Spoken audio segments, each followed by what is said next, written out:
You know that feeling when you wake up and the day just happens to you? When you stumble out of bed, check your messages, get pulled in 17 different directions, and by nightfall you're exhausted but you can't quite say what you actually accomplished? I lived that way for years. And I know you might be thinking, hold on now, Benjamin Franklin.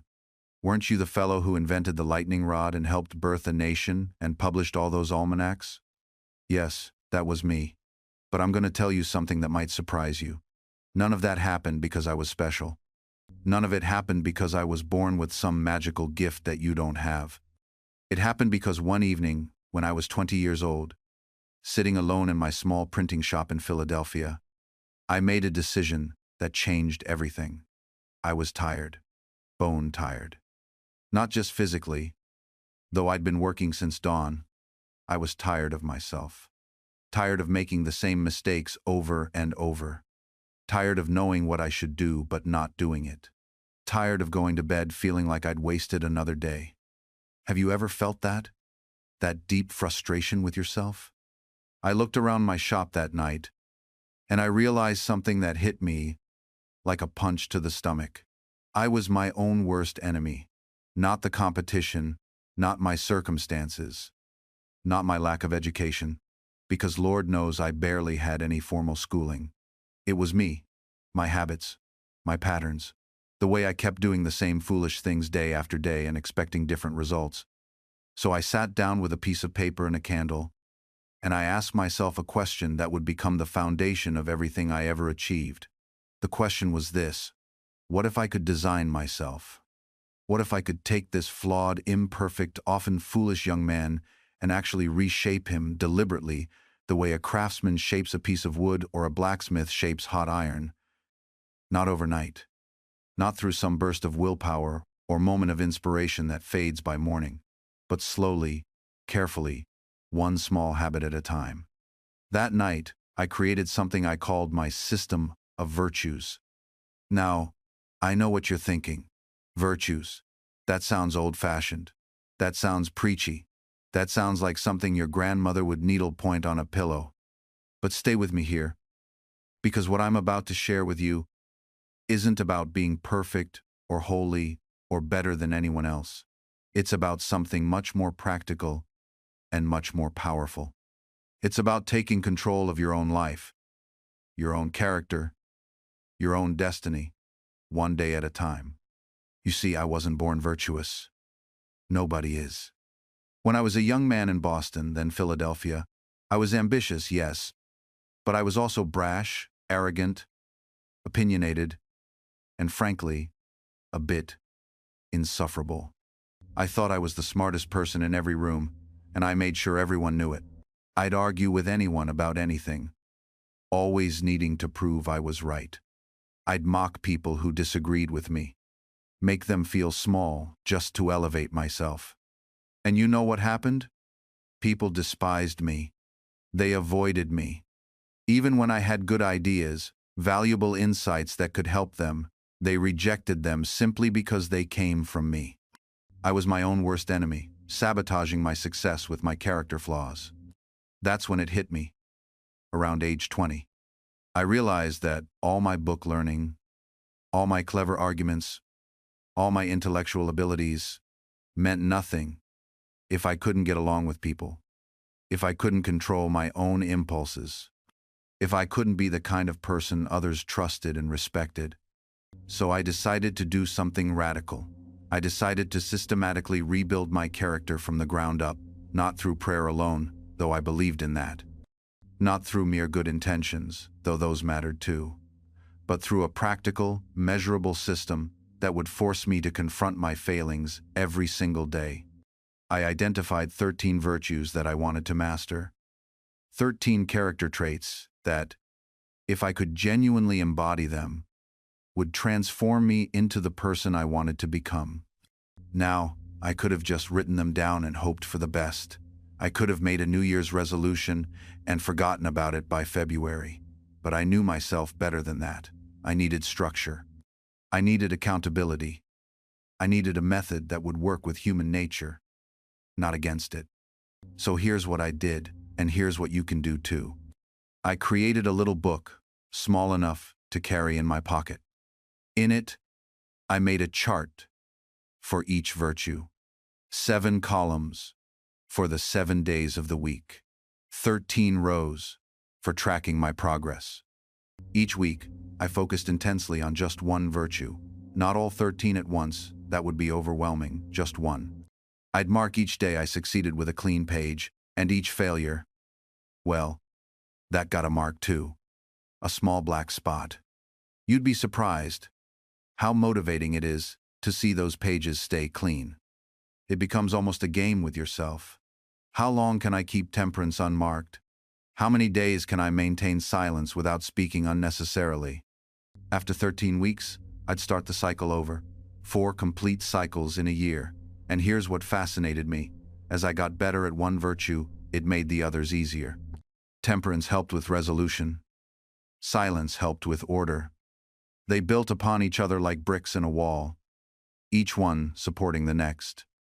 Now, was I perfect? Absolutely not. Order, in particular, gave me trouble. My papers had a habit of becoming chaotic. I'd tell myself, this time, Franklin, you'll keep everything in its place. And I meant it. But then a new project would capture my attention, and before I knew it, my workspace looked like a storm had passed through. The black marks taught me something important. Perfection isn't the point. Progress is. Each cycle through my virtues, I saw fewer marks. Not 0, but fewer. And that mattered more than any pristine page ever could. Let me share something that might sound contradictory. The virtue I struggled with most became my greatest teacher. I wanted orderly papers, a perfect schedule, everything in its designated place. But life kept interrupting. People needed help. Opportunities arose unexpectedly, and I realized that being too rigid about order would mean missing what mattered. So I adjusted. I kept the intention but softened the execution. My papers might not be perfectly filed, but I knew where the important documents were. My schedule might have flexibility, but the crucial work still got done. This is what I mean about the system being alive, not mechanical.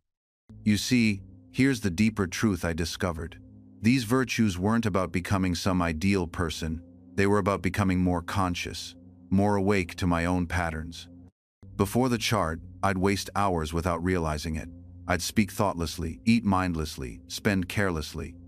The chart made me notice, and noticing is the first step to changing. Some weeks I'd focus on frugality and suddenly become aware of every unnecessary expense. Not to become miserly, that was never the goal, but to ask, is this purchase serving my larger purpose? Am I spending money or investing it? The distinction matters. Other weeks, sincerity would be my focus. I'd catch myself about to exaggerate a story, about to say what people wanted to hear, rather than what was true. And I'd pause, recalibrate, choose honesty over approval. Those moments shaped who I became more than any grand speech or public declaration. The beauty of this system is its privacy. I didn't announce to Philadelphia that I was working on humility. I didn't seek praise for my progress on temperance. The chart was between me and myself. That privacy gave me freedom to fail, to struggle, to be honest about my shortcomings without worrying about my reputation. The moment you make self-improvement a performance for others, you poison it. You stop asking, am I actually changing? And start asking, do I appear to be changing? Those are entirely different questions with entirely different answers. I've watched men announce grand resolutions at taverns, proclaiming to anyone who'll listen that they're turning over a new leaf. Within a fortnight, they're back to their old ways. But now, with the added burden of public shame, they declared victory before the battle even began. My method was the opposite. I told no one. When I succeeded at keeping my temperance for a day, only I knew. When I failed and had to mark that black spot, only I saw it. This created something powerful. Accountability without audience. Discipline without display. Consider what happens in your own life when you announce your intentions too early. You tell everyone you're writing a book, starting a business, learning a new skill. And what happens? You get congratulations, encouragement, pats on the back. Your brain receives the reward before you've done the work. The achievement has been simulated socially, so the motivation to actually achieve it diminishes. I kept my virtue project secret for years, not because I was ashamed of it, but because I knew that talking about it would drain the very energy I needed to do it. Now, let me address something crucial: the expectation of perfection. When I started this project, I didn't expect to become flawless. That would have been absurd. What I expected was progress, and progress is what I got. Some virtues came easier than others. Temperance, once I committed to it, became almost second nature within a few months. Industry, that natural inclination to stay busy and productive, I'd already possessed to some degree. But others? Order nearly defeated me entirely. I struggled with order for years. Let all your things have their places. Let each part of your business have its time. Simple words. Impossible execution, or so it seemed. My papers were constantly in disarray. I'd start one project, get pulled into another, leave both half-finished.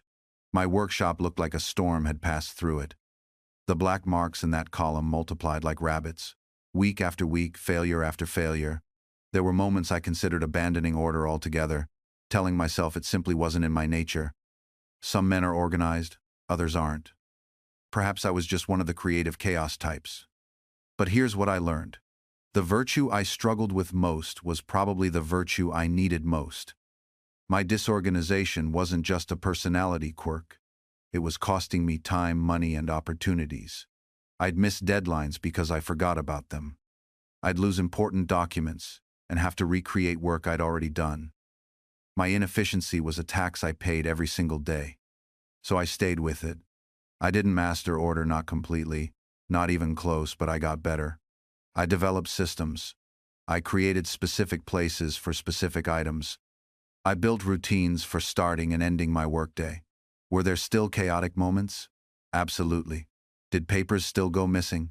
Of course, but less frequently. Measurably less frequently. That's the real victory. Not perfection, but direction. Not flawlessness, but fewer flaws. Not the elimination of failure, but the reduction of it. You see, in mathematics we understand asymptotes, lines that a curve approaches but never quite reaches. Virtue works the same way. You're moving toward an ideal you may never fully achieve, but the movement itself is what matters. Every day you get closer, even if you never arrive. That's why I organized my 13 virtues not randomly, but deliberately. I knew human nature well enough, my own nature, certainly to understand we can't overhaul everything at once. So I focused on one virtue per week, cycling through them 4 times a year. Temperance came first. Not by accident. When you can't control your appetite, whether for food, drink, or any other pleasure, you're already compromised. How can you practice industry if you're hungover? How can you maintain resolution if your body is sluggish from overindulgence? Temperance was my foundation. Master that, even partially, and the others become more accessible. Then came silence, which I needed desperately as a young man. I loved to argue, loved to prove myself right. But all that talking? It was just noise masking insecurity. Real confidence whispers. It listens. It learns. I had to teach myself that speaking less meant hearing more, and that most of what I wanted to say wasn't worth the breath anyway. Order was my eternal struggle, as I've admitted, but placing it third was strategic. With temperance steadying my appetites and silence calming my tongue, I had the mental space to at least attempt organization. Did I master it? No. But I tried. And that trying created sometimes, structure, where chaos had reigned. And so it continued through the list. Resolution, frugality, industry, sincerity, justice, moderation, cleanliness, tranquility, chastity, and finally, humility. Each week, one virtue received my focused attention. I didn't abandon the others, they still mattered. but I directed my scrutiny toward one specific target. In my little book, I marked my failures in that virtue each evening. A clean column was rare, believe me. But over time, patterns emerged. I'd see which situations triggered which failings. Monday evenings after business dinners? Temperance marks. Conversations with certain argumentative colleagues? Silence marks. The book became a mirror showing me myself, not as I imagined I was, but as I actually behaved. And that's uncomfortable. We all carry these flattering self-portraits in our minds. I'm a patient person, we think, until the data shows we lost our temper 6 times this week. I'm honest, we assume, until we count the small deceptions, the convenient omissions, the tiny lies we tell ourselves we tell for good reasons. My little book didn't let me hide behind those illusions. Black marks don't negotiate. They don't accept excuses. They simply are. But here's what happened over months and years. The marks decreased. Not uniformly, not predictably, but undeniably. What once seemed impossible, keeping my workspace organized, holding my tongue during provocations, resisting that third glass of wine, became gradually, incrementally easier. Not because I became a different person, but because I was becoming a slightly better version of myself. Daily, consistently, without drama or grand transformation, just small victories compounding like interest in a savings account. You see, we wait for lightning bolts. We expect that one day we'll wake up, changed, reformed, remade. We read a book, attend a sermon, survive a crisis, and think, this is it. This is when everything changes. It never works that way. Or rather, the dramatic moment might provide motivation, but motivation fades. What remains? The system, the daily practice, the unglamorous repetition of small right actions even when no one's watching and nothing feels different. Because here's what actually happens when you start tracking your day the way I did. You see yourself clearly for the first time, and you realize you're not lazy, you're just honest about it now. You're not undisciplined, you're just documenting the lack of it. And that documentation? That's the beginning of everything. I remember one afternoon in Philadelphia when a young printer's apprentice came to me, frustrated with his progress.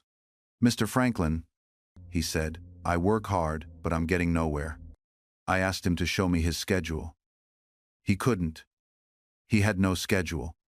He had good intentions and exhausting days, but no actual record of where his time went. So we did something simple. For 1 week, he wrote down every activity and how long it took. Just tracked it. Didn't try to change anything yet, just observed. When we reviewed it together, he went pale. 3 hours a day at the tavern. 2 hours in aimless conversation. An hour picking fights with other apprentices about politics he didn't understand. He was working hard. Yes, hard at wasting his life. But here's what happened next. He didn't need me to lecture him. The numbers did that. He saw where his hours bled away, and shame turned into strategy. Within a month, he'd redirected those hours into studying the work of master printers, practicing composition, learning bookkeeping. 2 years later, he opened his own shop. The measurement didn't just reveal the problem.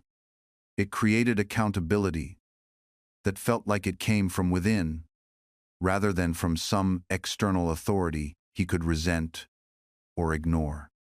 This is the secret most people miss about discipline. It's not about willpower. It's about making the invisible visible. You cannot manage what you do not measure. You cannot improve what you do not track. And you cannot become who you want to be if you're lying to yourself about who you currently are. That's why I kept my little book with those 13 virtues. Not because I was obsessed with perfection, God knows I fell short constantly, but because the act of marking each failure kept me honest. Each black mark was a mirror. Some weeks that mirror showed me a fool, but at least I was looking. Most people never look. They tell themselves stories instead. I'm basically a good person. I work pretty hard. I'm doing my best. These stories protect the ego but kill progress. The chart doesn't care about your stories. It shows you the truth. And the truth is what sets you free, free from delusion, free from blame, free from the exhausting work of pretending you're someone you're not. Now, I can hear the objection forming in your mind, because I've heard it 1,000 times in different forms over the centuries. But Franklin, doesn't all this measuring and tracking suck the joy out of life? Isn't it exhausting to be so deliberate about everything? Let me answer that with a question. Do you know what's actually exhausting? Chaos. Inconsistency. Starting over every Monday because you lost track of yourself by Wednesday. That's exhausting. Wondering why you're not where you thought you'd be by now, that's exhausting. Feeling busy all the time but accomplishing nothing that matters, that's soul-crushing exhaustion that no amount of sleep can fix. Structure doesn't steal your freedom. It creates it. When you know your system works, you stop second-guessing every decision. When you trust your schedule, you stop feeling guilty during rest. When you track your progress, you stop wondering if you're wasting your life. The anxiety isn't in the discipline. The anxiety is in the absence of it. I used to think discipline was about restriction, about denying myself pleasure and joy, about becoming some kind of robot who follows rules without feeling. That's not what discipline is. Discipline is about choosing times who you become. Every morning, when you wake up, you face a choice. Not just about whether to hit snooze, about what version of yourself you're going to be that day. The disciplined version, or the drifting version. The intentional version, or the reactive version. And here's what I discovered after years of observation. The undisciplined life isn't more free, it's less free. Because you become a slave to every impulse, every distraction, every external pressure. You think you're choosing, but you're just reacting. You're being pushed around by whatever feels good in the moment, whatever demands attention, whatever shows up in front of your face. True freedom comes from discipline.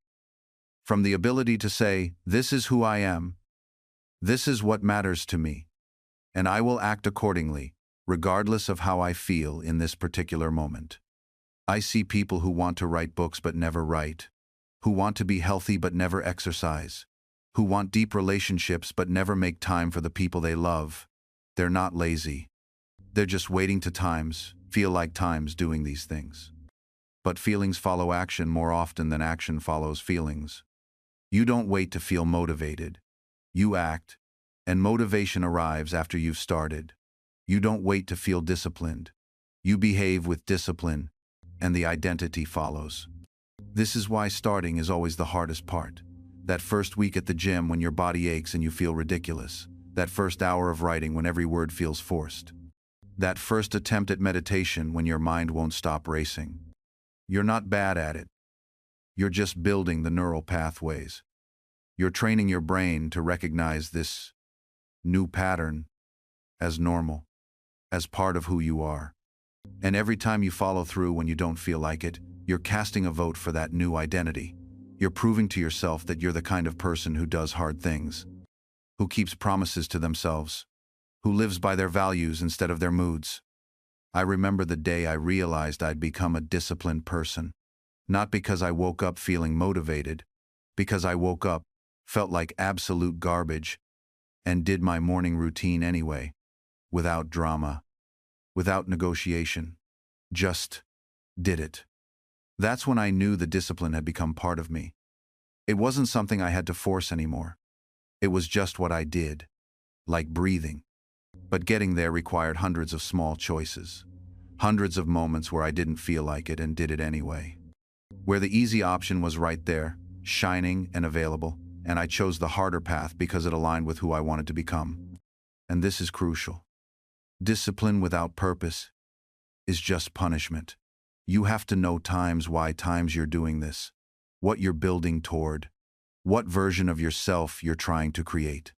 When I wake up early, I'm not just waking up early, I'm claiming time for myself before the world makes demands. I'm proving that my priorities matter.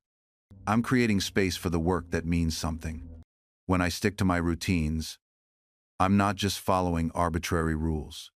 I'm building trust with myself. I'm demonstrating that I'm reliable, that when I make a commitment, I honor it. When I do the uncomfortable work, I'm not just checking boxes. I'm expanding my capacity. I'm teaching myself that discomfort is temporary but regret is permanent. Your discipline is a statement about what you value, about who you believe you can become, about what you think your life is worth. It's easy to say you value health when you're standing in the grocery store or scrolling through fitness content, but the real question isn't what you say you value. It's what you're willing to sacrifice for, what you're willing to feel uncomfortable for, what you're willing to defend when every part of you wants to surrender. Because here's what I learned in those early Philadelphia mornings, setting type while everyone else slept. Discipline isn't about the big dramatic moments. It's not about the day you start. It's about day 47, when the initial excitement has evaporated, when no one's watching, when you could easily skip just this once and nobody would ever know. That's where character lives.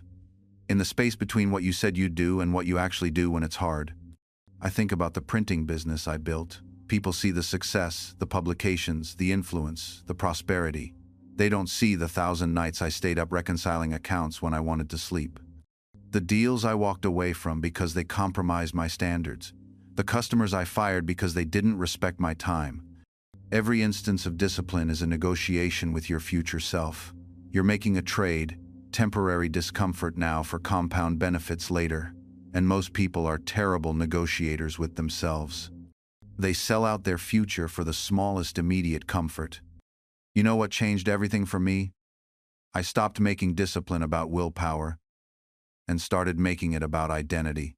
Willpower is a finite resource. It depletes throughout the day. It's why you can resist the donut at breakfast but crumble at the evening dessert. You're not weaker at night, you're just out of willpower fuel. But identity? Identity is renewable, infinite, even. When discipline is about willpower, you wake up and think, I need to force myself to exercise. That's a battle. That's internal warfare. That's exhausting. But when discipline is about identity, you wake up and think, I'm someone who exercises. That's not a battle. That's just a fact. That's who you are. The shift seems subtle, but it changes everything. You're no longer trying to do something contrary to your nature. You're simply acting in accordance with who you already are. I didn't wake up thinking, I need to force myself to read. I woke up thinking, I'm someone who reads. It wasn't a daily decision, it was a daily expression of identity. This is why your environment matters so much. Your environment is constantly broadcasting messages about who you are. And you're far more likely to believe those messages than any affirmation you tell yourself in the mirror. If your kitchen is full of junk food, your environment is telling you, you're someone who eats junk food. If your living room is set up around a television, your environment is saying, you're someone who watches a lot of TV. If your phone is the last thing you see at night and the first thing you reach for in the morning, your environment is declaring, you're someone whose attention belongs to algorithms. You want to change your discipline? Change your environment. Make the identity you want to inhabit the easiest one to live. I kept my books in every room. Not because I needed that many copies, because I wanted every environment to remind me. You're a reader. You're a learner. You're someone who values knowledge over comfort. And here's something nobody wants to hear. You need to make the wrong choices harder, inconvenient, friction-filled. We spend so much energy trying to make the right choices easier. But sometimes, the more powerful intervention is making the wrong choices harder. Don't want to eat cookies? Don't buy cookies. Willpower in the grocery store for 5 seconds saves you from needing willpower in your kitchen for 5 days. Want to waste less time on your phone? Delete the apps. But I might need them. Sure, you can always reinstall them. But that 30-second inconvenience creates just enough friction to break the compulsion loop. And here's what's brilliant about this strategy. You're not relying on willpower. You're making the default option the healthy one. Back in my day, we didn't have all your fancy apps and notifications, but we understood human nature. I once rewired my entire daily routine to make it harder to waste time at the tavern. I'd give my assistant money for drinks only on certain days, and I'd schedule important meetings early in the morning, so I couldn't sleep in. Make the good choice easy, and the bad choice inconvenient. The second technique, environmental design.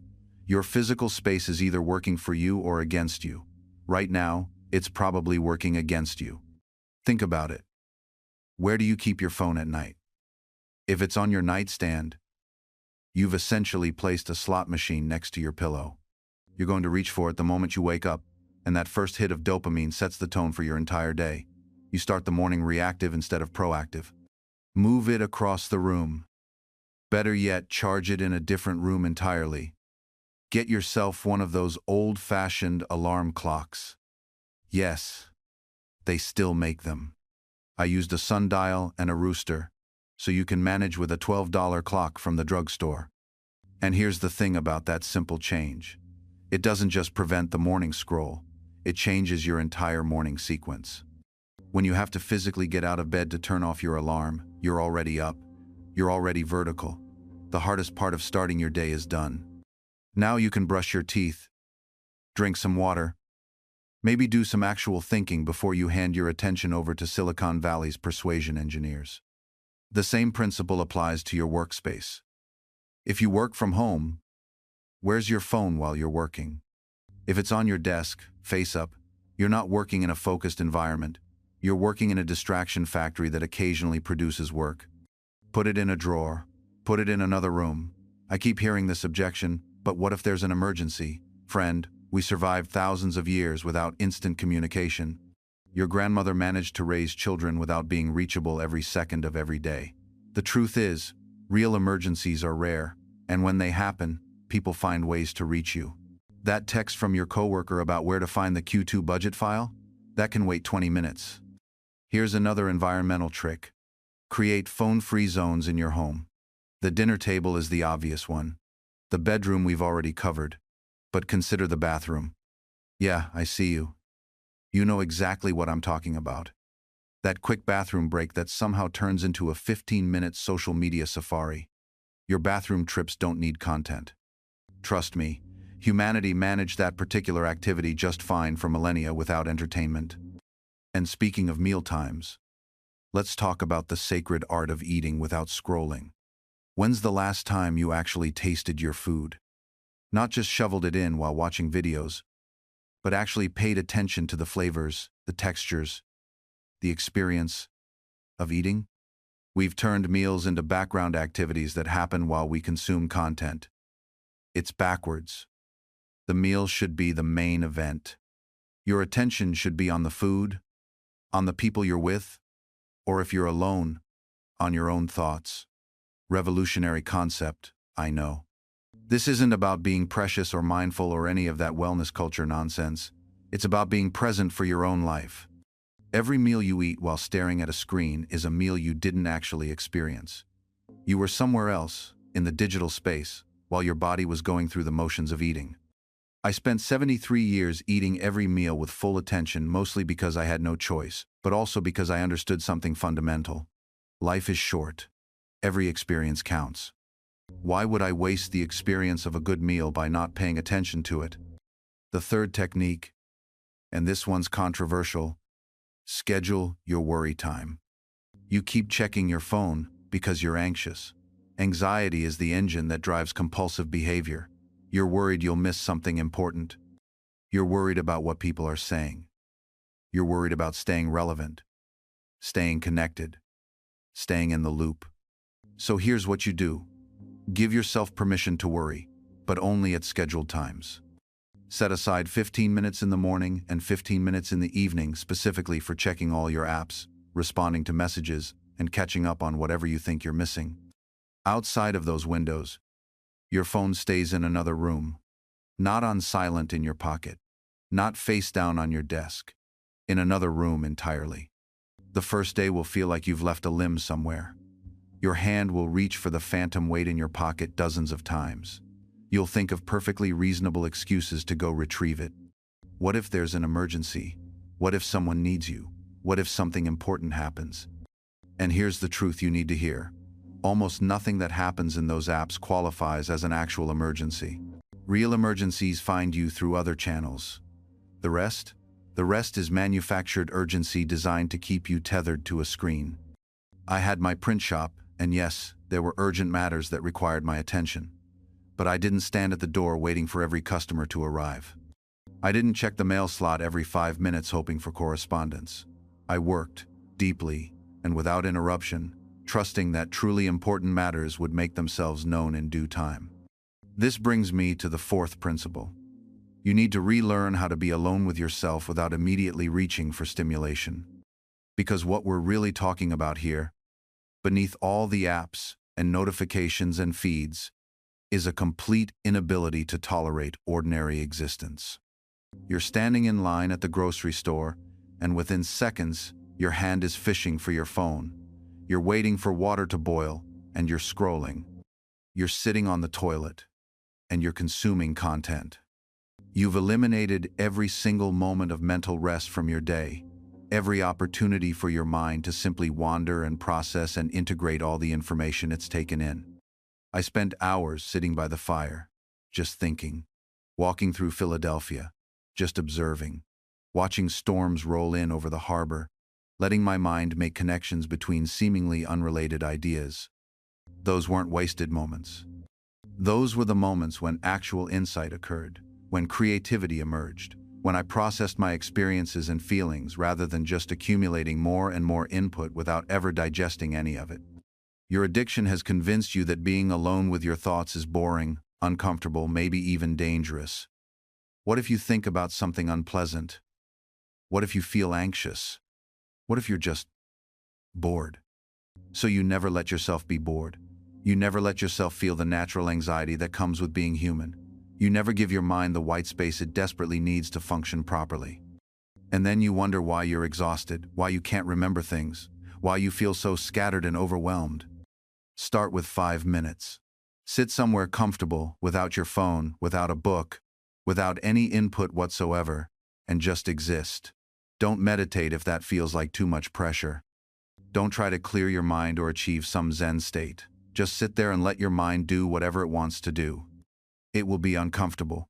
Your brain will immediately generate a list of more productive things you could be doing. You'll feel restless. You'll feel foolish.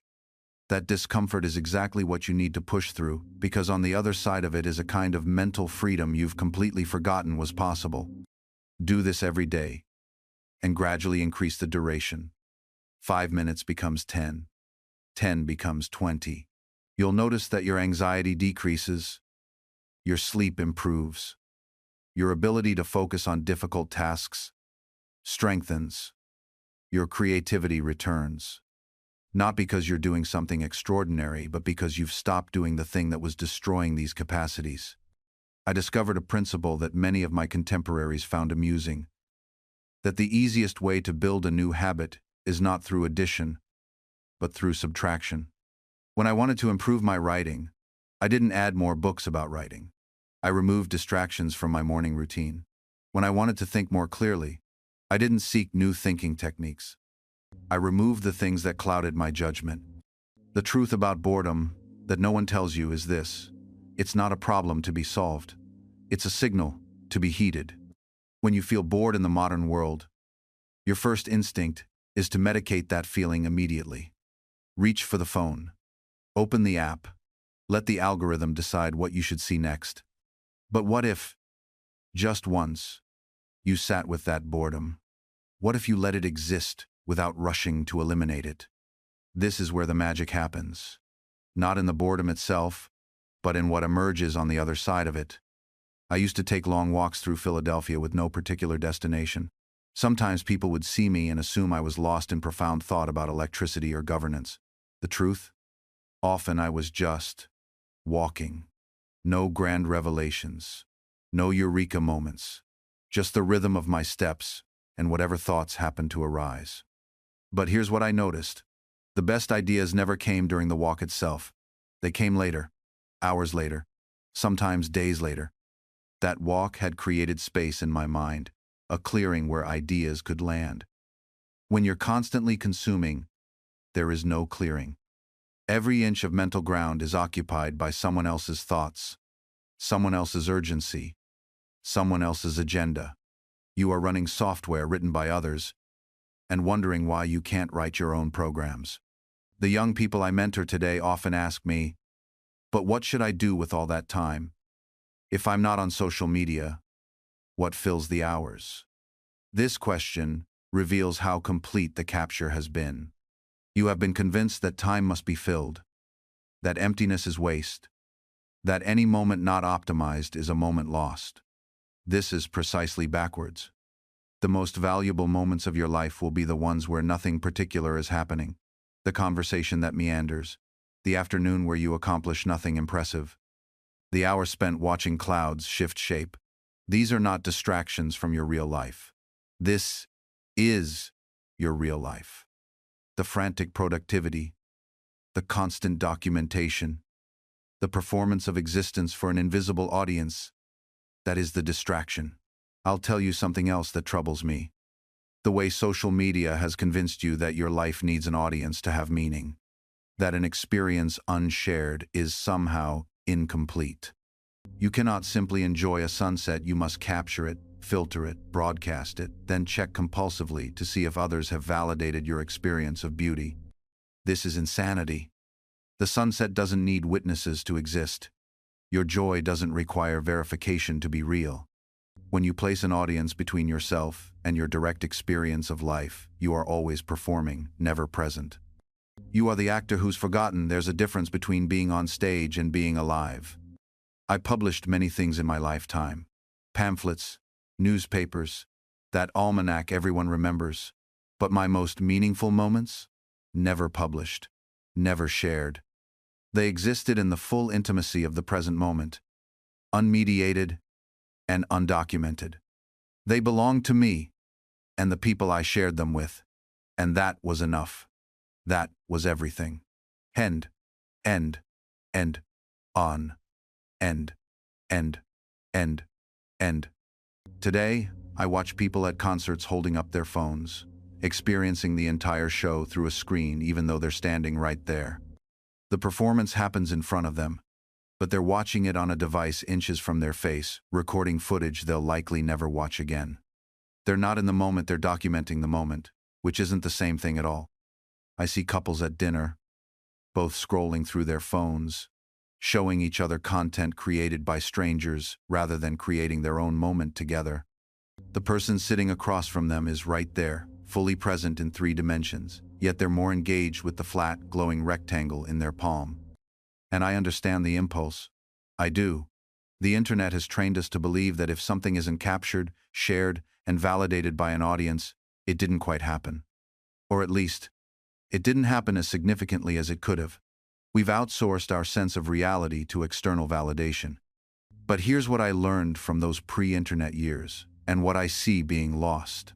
The depth of experience is inversely proportional to the number of people watching.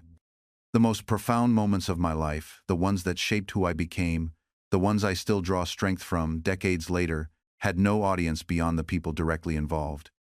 A conversation with a friend at 3 in the morning, sitting on the hood of a car, talking about fears and dreams with the kind of honesty that only darkness and privacy allow. A moment of understanding with a family member, when words finally bridged a gap that had existed for years. A personal achievement that mattered intensely to me but would mean nothing to anyone else. These moments were powerful precisely because they were private. The lack of an audience didn't diminish them, it concentrated them. The emotional energy didn't dissipate outward into performance. It stayed contained, potent, transformative. When you remove the audience, you remove the performance. What's left is authenticity. I'm not romanticizing the past. There were plenty of problems then that social media has actually helped address. Isolated people found communities. Marginalized voices found platforms. Important conversations happened that wouldn't have occurred otherwise. But we've also lost something essential in the translation. We've lost the ability to simply be, without broadcasting, to experience something fully, without simultaneously narrating it for others, to have a private self that remains private. There's a particular kind of freedom in privacy that's almost extinct now. The freedom to be foolish, uncertain, inconsistent, contradictory, to be human in all its messy complexity without that messiness becoming permanent public record. The person I was at 15, 17, 20, that person got to exist in privacy, to make mistakes that weren't immortalized, to have thoughts and feelings that evolved without being carved into the permanent stone of the internet. I got to become someone new without dragging my entire documented history behind me. Young people today don't have that luxury. Their entire developmental journey is potentially on record. Every awkward phase, every immature opinion, every mistaken judgment, it's all there. Searchable, shareable, permanent. The consequences of this permanence extend far beyond embarrassment. I've watched young people lose job opportunities, university acceptances, relationships, all because of something they posted years earlier, when they were essentially a different person. They're being held accountable by standards they didn't yet understand, judged by a future self they hadn't yet become. What troubles me most is the chilling effect this creates on authentic self-expression. When young people know that everything they say might be held against them decades later, they learn to self-censor, to perform rather than express, to carefully curate rather than genuinely explore. They develop what I'd call a permanent record consciousness, a constant awareness that they're creating evidence that might be used in some future trial they can't yet imagine. This isn't how human development is supposed to work. We're meant to experiment with ideas, to try on different identities, to make mistakes in relative obscurity while we figure out who we're becoming. The privacy of youth isn't a luxury, it's a developmental necessity. It's the protected space where we learn through failure, where we practice being human before the stakes get too high. But social media has eliminated that protected space. It's turned childhood and adolescence into a public performance with a permanent audience. Every young person today is essentially a public figure, subject to the same scrutiny and judgment we once reserved for politicians and celebrities. Except they didn't choose this visibility, they weren't trained for it, and they're trying to navigate it while their brains are still developing. The marketplace of ideas I once championed relied on the assumption that bad ideas would naturally fade away, corrected by better information and rational discourse. But in the attention economy, bad ideas don't fade, they get amplified, monetized, and algorithmically promoted to anyone psychologically susceptible to them. Truth doesn't have any inherent advantage over falsehood when both are competing for engagement metrics. I think about the letters I wrote in my youth under various pseudonyms: Silence, Do-Good, Busybody, and others. I used these masks to experiment with rhetoric, to test ideas, to speak truth to power without immediate consequence. These weren't acts of deception. They were necessary tools for intellectual development and social commentary. The distance between my name and my words gave me freedom to be bold, to make mistakes, to evolve. Today's young people have no such distance. Their names are permanently attached to everything they say. The pseudonyms available to them are either transparent or associated with the worst corners of the internet. There's no middle ground, no way to be both authentic and protected, both public and private. And perhaps most disturbing of all, they're learning to accept this as normal. An entire generation is growing up believing that total visibility is simply the price of participation in modern life. They're internalizing surveillance as a social norm, learning to see privacy not as a right but as something suspicious, something only people with something to hide would want. This normalization of exposure represents a fundamental shift in human social organization. For all of history, we've understood that people need both public and private selves, that the face we show the world and the thoughts we keep to ourselves are both essential to psychological health. But social media is collapsing that distinction, creating a world where the only acceptable self is a public self, constantly performing, constantly monitored, constantly judged. What troubles me most is watching young people internalize this surveillance as normal, even desirable. They've never known a world where their every mood, location, and interaction wasn't potentially documented. Privacy isn't something they lost. It's something many never had. I've watched teenagers carefully craft their online personas with the precision of politicians running for office.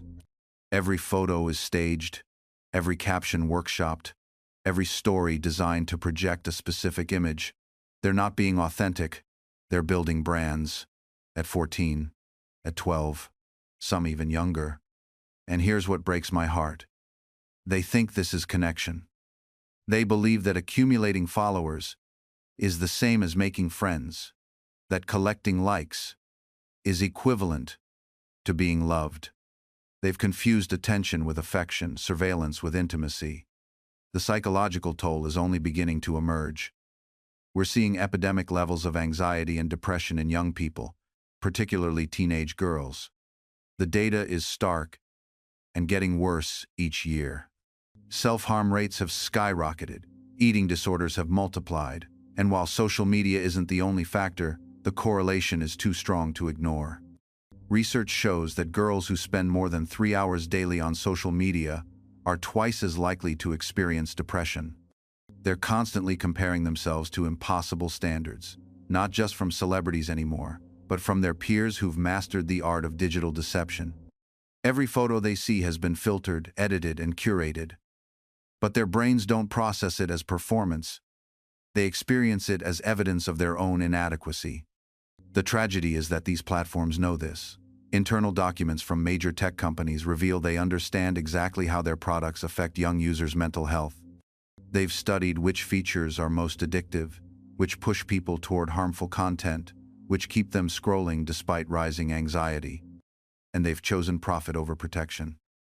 Every single time. They've designed their algorithms to maximize engagement, knowing full well that controversial content, divisive posts, and material that triggers negative emotions generates more interaction than positive content. They're literally incentivized to make users feel worse, because users who feel worse stay online longer. Think about the perversity of that business model. They profit from our pain. They monetize our misery. They've built trillion-dollar companies on the foundation of human psychological vulnerability. Now, I'm not suggesting that everyone who uses social media is damaged or that these platforms have no positive value. Of course, people find genuine connection online. Of course, movements for justice and communities of support have flourished in digital spaces. The internet has democratized information and given voice to people who were previously silenced. But we must be honest about the trade-offs. We must acknowledge what we've sacrificed in exchange for these benefits. And we must ask ourselves whether the bargain was worth it and whether it's too late to renegotiate the terms. Because here's what I believe. We're approaching a crossroads. We can continue down this path, allowing a handful of corporations to reshape human consciousness for profit, surrendering ever more of our attention, our privacy, and our autonomy. Or we can recognize that these tools, for all their power, are just that, tools. And tools can be redesigned, regulated, or in some cases, set aside entirely. I have lived long enough to witness several such moments of reckoning. When printing presses first proliferated throughout the colonies, there were those who feared the spread of dangerous ideas. And they were right to recognize the power pamphlets and newspapers did spread revolutionary thought, did challenge established authority, did fundamentally alter the relationship between citizens and power. But the solution was never to restrict the technology itself. It was to cultivate the wisdom to use it well, to teach critical reading, to establish norms around accuracy and accountability, to create a marketplace of ideas where truth could eventually emerge through open debate. We stand at a similar crossroads now, but with stakes far higher. Because these algorithms don't just transmit information, they shape the very capacity for rational thought itself. They don't merely influence what we believe, they determine what we can see, what questions we think to ask, what alternatives we can imagine. The first step toward reclaiming our autonomy is the simplest, yet perhaps the most difficult. We must become conscious of the manipulation. Every time you feel that magnetic pull to check your phone, pause. Ask yourself, is this my desire, or something carefully engineered? When you find yourself enraged by a headline, before you share it, consider, am I being invited to think, or merely to react? This awareness alone is revolutionary. The algorithms depend on our unconsciousness, on our operating on autopilot. The moment we become deliberate, we break their hold. But individual awareness, while necessary, is not sufficient. We need collective action. We need regulations that recognize these platforms not as neutral town squares, but as powerful editors and amplifiers with responsibilities to match their reach. Transparency and algorithmic design, limits on data collection, real penalties for platforms that knowingly amplify hate, misinformation, or content harmful to children. We need to redesign the fundamental incentive structures. Imagine platforms that measured success not in time spent, but in user well-being, not in engagement at any cost, but in meaningful connection. Some are beginning to explore these alternatives, digital spaces built on different principles entirely. And we need to rebuild the institutions that technology has helped erode. Local journalism that holds power accountable. Public spaces where genuine community forms. Educational systems that teach not just how to use technology, but how to think critically about it. How to recognize manipulation. How to preserve one's capacity for deep attention in an age of distraction. I think often of something I wrote in my younger days: an investment in knowledge pays the best interest. That remains true, but we must expand what we mean by knowledge. It's not enough to know facts, we must understand how we know what we know. We must become literate in the new languages of manipulation and persuasion that surround us. The technology itself will continue to advance. Artificial intelligence will grow more sophisticated. The metaverse or whatever follows will promise new immersions. But our fundamental nature, our need for truth, for connection, for meaning, for autonomy, that remains constant across centuries. We are not helpless before these forces.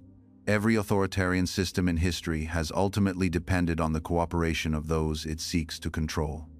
And everyone has eventually fallen when enough people simply refuse to cooperate, when they reclaim their capacity to see clearly and think independently. The future is not yet written.